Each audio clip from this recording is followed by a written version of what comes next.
Bon, je sais, je suis désolé, ça fait très longtemps que j'ai pas sorti de vidéo et je m'en excuse, mais vous inquiétez pas, ça va revenir très fort. Je pense en fait que le pire dans le fait que j'ai pas beaucoup sorti de vidéos sur YouTube ces derniers temps, c'est que je n'ai pas sorti de vidéo tout court. C'est-à-dire que même sur TikTok et sur les autres réseaux, rien du tout. J'étais absent, j'étais mort. Mais bon, en vrai, avoir pris ce temps, ça m'a permis de trouver de nouvelles idées, de me renouveler dans mes concepts, que ça soit sur TikTok ou sur YouTube, et aussi d'investir dans un bon setup. Vous inquiétez pas, il y a un décor aussi qui arrive dans pas très longtemps, j'ai tout prévu. Maintenant, je suis prêt à reprendre, voilà, c'est dit. Bon, du coup, en quoi consiste cette vidéo? Je vais vous raconter 7 anecdotes, et dans ces 7 anecdotes, je vais en glisser une de fausse. Oui, c'est le concept de Mastu. Bien sûr qu'à la fin de la vidéo, vous saurez quelle est la fausse. Je suis pas con non plus, mais il y a un truc qui me gêne là. Attends. Bah ouais, faut appuyer dessus les gars en fait. Je reviens, donc appuie dessus, abonne-toi. Oh mais putain. Ça aussi, ça montre que vous aimez bien les vidéos. Attends, juste. Hop. Ok. Bon, du coup, première anecdote.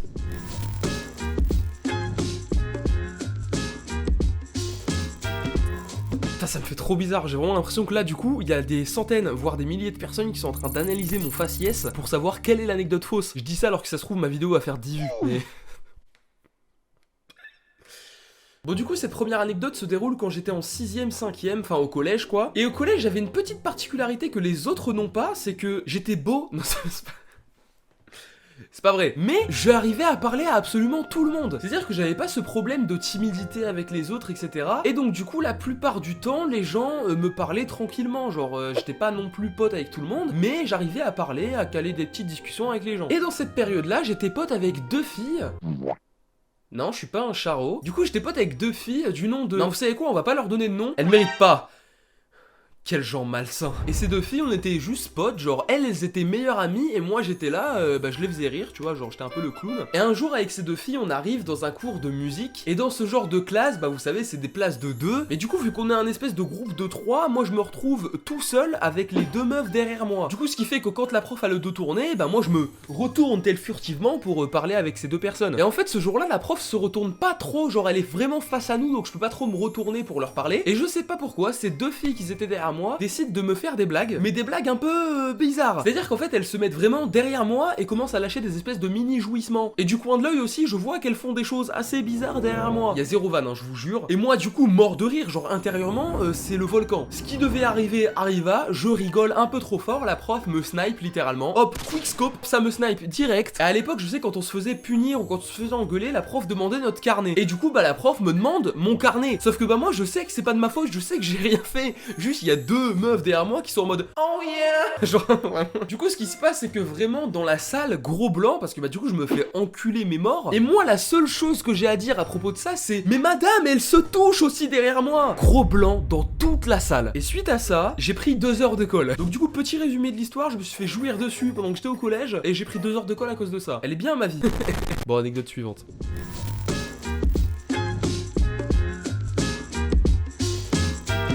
Bon, deuxième anecdote, et celle-là elle est assez ridicule, j'ai assez honte de la raconter parce qu'en fait, je passe pour un con pendant toute l'histoire. C'était à l'époque où j'étais en primaire, voire en maternelle, je sais plus très bien, c'était vraiment il y a très longtemps, genre j'étais petit. Et en fait, j'avais un pote, on va l'appeler Neymar. Non, on va l'appeler Damien, fils de... En gros, j'étais pote avec Damien, et ce Damien, genre on s'entendait plutôt bien. Et un jour, durant une récréation, on parle et tout, et moi je lui raconte que je suis fan de Dragon Ball Z. Et lui, je sais pas pourquoi, il pète un câble, et il me dit, ouais, tu sais, moi je peux donner n'importe quel pouvoir à n'importe quel garçon. Du coup, moi je suis vraiment en mode, oh, donne-moi les pouvoirs de Dragon Ball Z. Eh, on était petits, je vous jure, on était petits. Genre, c'était pas la semaine dernière. Imagine, genre... Et du coup, moi je lui demande de me donner les pouvoirs de Dragon Ball Z, genre faire des Kamehameha, je voulais faire ça. Et le mec vraiment, il me dit ok, en fait pour que je te donne les pouvoirs, il faut que tu me suces.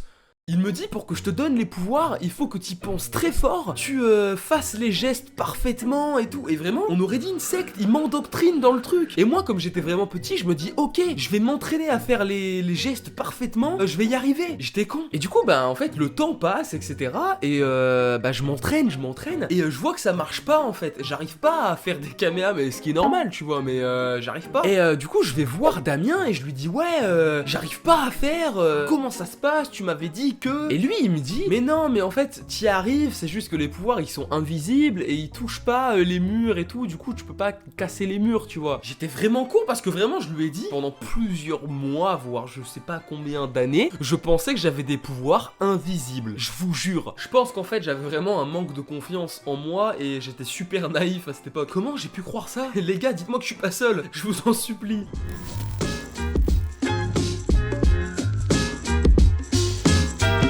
Troisième anecdote, elle n'est pas des moindres, parce qu'en fait, le synopsis de ça, c'est que j'ai pris un vent par une star internationale. Je vous explique. J'étais avec un pote, Axel, que vous avez vu dans la dernière vidéo, tu sais, celle qui date d'il y a 4 mois. Et ben on était avec Axel, et je me suis fait inviter à ce qu'on appelle une release d'album. Je crois que ça se dit comme ça, je suis pas sûr, je parle pas anglais, hein, je suis nul. Pour ceux qui savent pas ce que c'est en gros une première écoute d'un album, vraiment en exclusivité d'un rappeur, et c'est ouvert vraiment aux personnes qui sont vraiment que très proches de lui, genre c'est pas vraiment des trucs ouverts au public. Et moi je suis invité à la release d'un album qui s'appelle Triste Fête de Lascampia, qui est mon pote, big up. Et ce qu'il faut savoir, c'est que moi j'habite sur l'île, et cette release, bon, je vais le dire en français, cette révélation d'album a lieu à Paris. Donc du coup, ce qui se passe, c'est que je prends le train, je vais sur Paris, surtout que Axel, lui, il habite déjà sur Paris, du coup, bah au moins on peut être logé là-bas, c'est cool. La révélation, elle se passe dans un restaurant très très chic, genre vraiment très étoilé et tout, genre vraiment c'est classe quoi. Et on arrive là-bas et on se dit, ouais, il va y avoir des proches du rappeur, mais pas des gens de fou, tu vois. Pour vous donner un ordre d'idée, il y avait Guy Besbar, l'Algerino, il était censé avoir Naps, il était censé avoir beaucoup de rappeurs en fait très connus, et il y avait moi à côté, comme ça. Et du coup on arrive là-bas, on mange vraiment très très bon, genre incroyable, on écoute l'album, etc. Et en fait à un moment je tourne la tête et je vois l'Algerino en train de prendre des photos avec un gars. Du coup moi je me dis quoi? Bah en vrai j'aime bien ce qu'il fait, j'aime bien son côté artistique, donc vas-y je vais aller lui demander une photo, tu vois, genre. En plus c'est un truc très privé, tu vois, donc c'est sûr il va dire oui. Ouais, donc il était en train de prendre des photos avec un gars ou une meuf, je sais plus, et moi j'attends sur le côté et je lui dis excuse-moi, est-ce que je peux prendre une photo avec toi, Et là vraiment il me regarde, il se retourne comme ça, et il me dit ouais attends je termine, attends sur le côté, t'inquiète. J'attends toujours, vrai. Du coup j'ai pris un vent par l'Algerino, voilà, je suis une merde.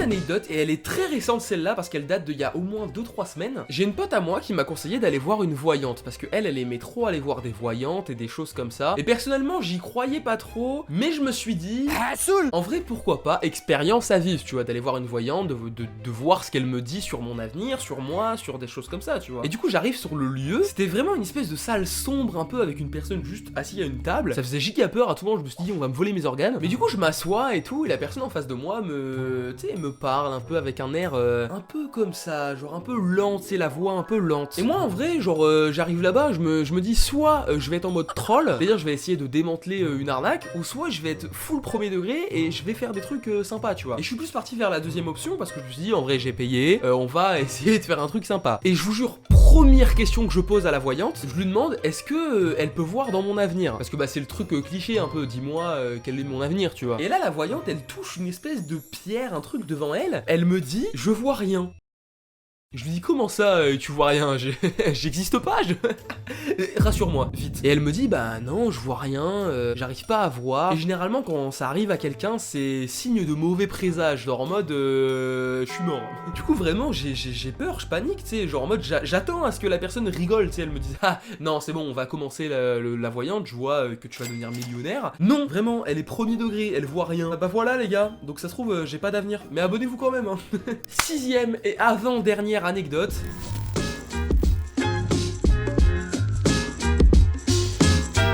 Je vais vous raconter mon pire date Tinder. Alors c'était il y a plusieurs mois, j'avais match avec une meuf sur Tinder. Alors faut savoir que cette meuf elle me plaisait pas physiquement, mais elle était plutôt sympa mentalement, donc je me suis dit pourquoi pas la rencontrer, en vrai on va faire ça chill tu vois. Donc du coup en fait je lui donne rendez-vous pour aller balader dans ma ville et pourquoi pas tu sais plus si affinité, genre en mode aller regarder un film ou tu sais ce genre d'activité là. Du coup elle arrive en fin d'après-midi, on parle tranquille, etc. Tout se passe bien en vrai, elle est chill, etc.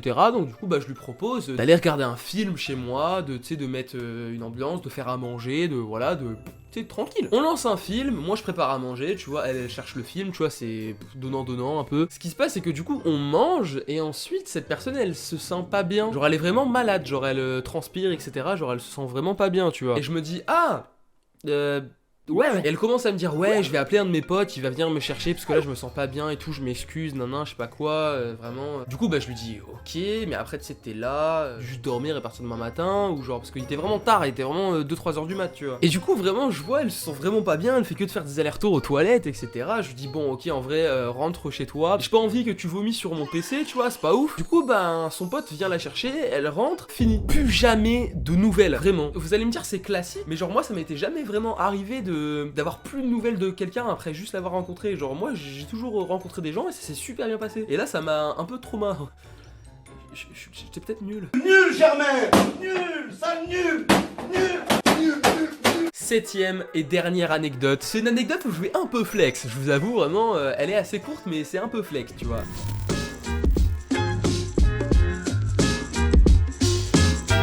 Cette anecdote elle se passe cet été et comme chaque été je pars avec Axel et des potes dans le même camping chaque été. Et en fait ce qu'il faut savoir c'est qu'entre les autres étés et cet été j'ai pris beaucoup d'abonnés sur les réseaux. Du coup généralement des fois en fait on me reconnaît mais pas trop. C'est à dire que genre en mode je suis à la phase où on sait que je fais des vidéos mais on me connaît pas, on sait pas ce que je fais mais on m'a déjà vu, tu vois, on m'a déjà vu sur les réseaux. Et ça crée souvent des situations gênantes comme celle-ci par exemple. Excuse-moi, tu fais des vidéos non? Ah ouais je fais des vidéos sur YouTube, TikTok. Ok c'était juste pour te demander. Salut, ça marche. Ouais.